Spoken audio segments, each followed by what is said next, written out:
Assalamu alaikum. How are you? I'm sure you are fine at home. Class 7. This is your mathematics lecture. This is the revision of chapter 11, trigonometry. And in trigonometry, this type of calculator, which is called the scientific calculator, is used to identify the different angles and different sides of right angle triangle. हाँ जी, trigonometry की definition है the branch of the mathematics dealing with the relations of the sides and angles of triangles and with the relevant functions of any angle. Okay, this is the definition of trigonometry. You have to learn it by heart. Okay, then three main basic trigonometric ratios: sine, cosine and tangent. And sine, cosine, tangents are applied at the right angle triangle. Right angle triangle होती है जिसमें one angle is right angle, here, here and here. Sine theta opposite over hypotenuse. Okay. Cos theta adjacent over hypotenuse. Tan theta opposite over adjacent. So का to sine theta opposite over hypotenuse, cos theta adjacent over hypotenuse, tan theta opposite over adjacent. Use a calculator. अब हम इसकी कुछ revision के लिए simple question solve करेंगे. Use a calculator to evaluate the following. tan of 47. How can you find the tan of 47? You have to use the calculator. Calculator में आपके पास यहाँ पे दी हुई होती है डिग्रीज. ठीक है, उनमें से आपने tan, cos और sin को फाइंड करना है. और जैसे tan है, tan के लिए आप tan को प्रेस करोगे, साथ ही आपके पास यहाँ tan थीटा लिखा हुआ आ जाएगा. आपने उस नंबर को 47 को प्रेस करना है. 47 प्रेस करोगे और इक्वल का साइन लिखोगे तो आपके पास उसकी वैल्यू आ जाएगी.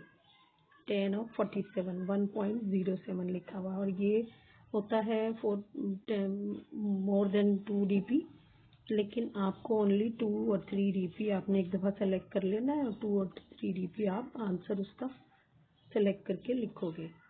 इसी तरह 75.3 का साइन थीटा फाइंड करना है, वो भी आपने इसी तरह लिखना है अपने कैलकुलेटर पे और उसके इक्वल का साइन प्रेस करेंगे, ये आ जाएगा.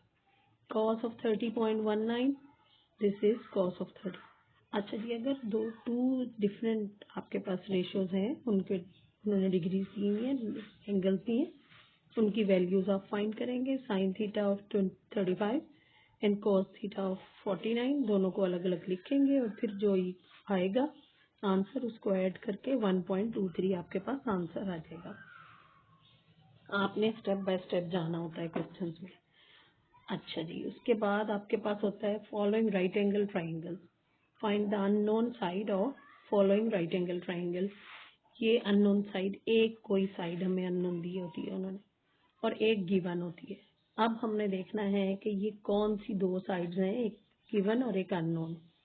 कौन कौन सी है? दिस इज कॉल्ड परपेंडिकुलर और opposite to the theta, angle theta.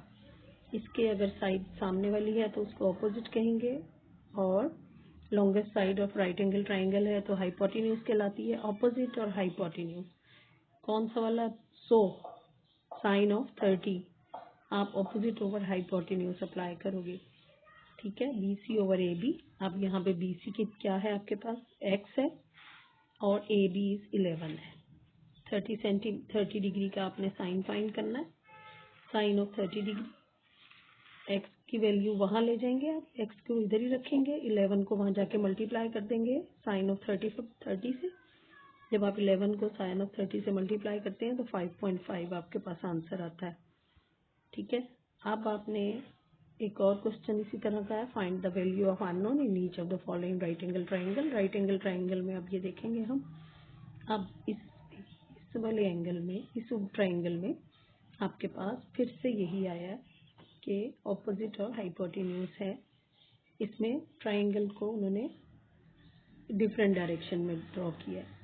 पहले आपके पास राइट एंगल लोअर साइड पे था, लोअर साइड पे, अब आपके पास अपर साइड पे.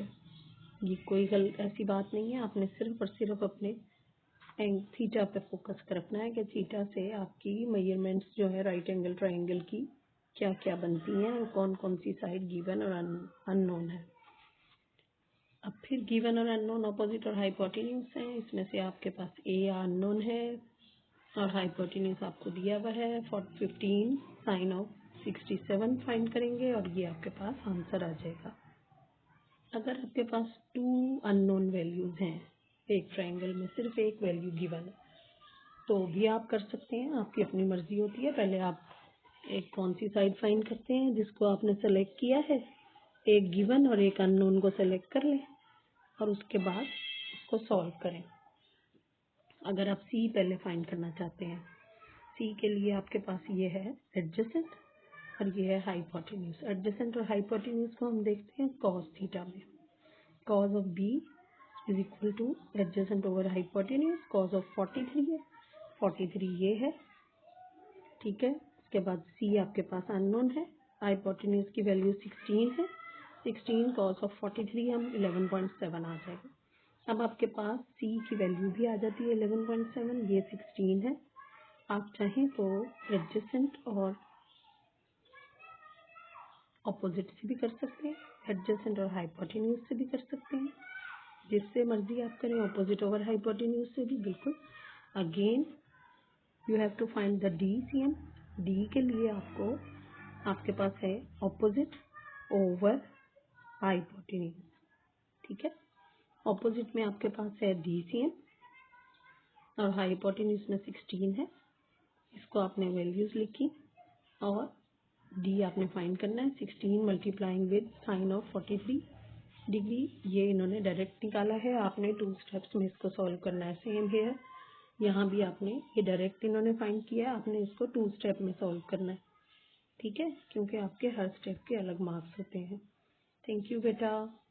Today's homework is learn the definition of trigonometry and be careful about your monthly test. This is the revision chapter of your monthly test and thank you. Allah Hafiz. Best of luck beta.